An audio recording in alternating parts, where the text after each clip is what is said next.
La couche de finition habille petit à petit les murs de cette maison à ossature-bois près de Beaurain. Marie et Olivier appliquent de l'argile sur des panneaux OSB, des plaques de cellulose gypse et des briques de terre crue selon les pièces de l'habitation. On vient de projeter la dernière couche, la couche de finition, qui est venue se poser sur une couche de base, qui était la première couche qu'on a posée. Donc voilà notre deuxième couche. On est en train d'étaler la matière, de la lisser. C'est un premier passage. On va encore passer 3 fois. Avec la pose de l'argile, la maison prend forme, arrondie de préférence. Du relief et de la profondeur sont apportés au mur.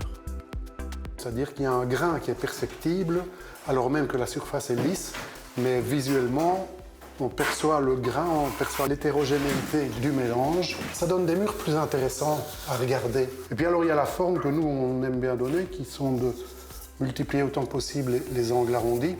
Locale et peu transformée, l'argile apporte l'inertie thermique à l'habitation. Régulatrice naturelle d'humidité, ce matériau contribue à vivre ou à travailler dans des murs sains, tout en participant au confort calorifique. Sur l'argile, aucune couche de peinture supplémentaire n'est nécessaire. On propose d'emblée une finition naturellement colorée. Il faut tenir compte du fait qu'ici, on n'a plus besoin de peintre, surtout pas. Il n'y a pas de peintre qui passe après nous. Vous n'avez pas de mur enduit d'argile ou de chaux, mais vous désirez bénéficier des mêmes atouts esthétiques et techniques. Les peintures naturelles permettent de s'en approcher. Appelées souvent peintures minérales, elles se distinguent des peintures synthétiques par leurs ingrédients. Dans cet atelier à Nivelles, on développe de nouvelles nuances.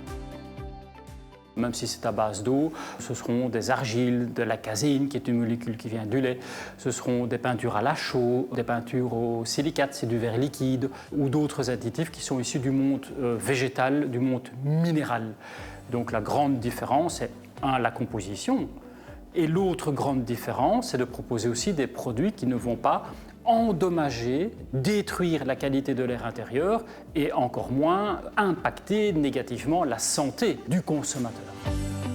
Car les peintures minérales sont dépourvues d'accélérateurs de séchage ou d'autres additifs chimiques. Pour cette rénovation, c'est une peinture à la chaux qui est appliquée. Voilà. Vous voyez, c'est super facile à mettre en œuvre. C'est 100% naturel et donc c'est pas issu de la pétrochimie et tout ça, c'est pas des vinyles ni des acryliques. C'est une peinture qui est respirante, elle régule l'humidité aussi et donc elle apporte beaucoup de confort parce que ton bâtiment peut continuer à respirer et donc n'importe qui la prend en main la maîtrise très facilement. Elle a un bon pouvoir couvrant. Un choix de texture est proposé selon le type de peinture et des ingrédients qui la composent. Au final, les enduits et les peintures naturelles embellissent les espaces tout en améliorant la qualité de l'air. Et ça n'en fait pas pour autant des produits plus coûteux.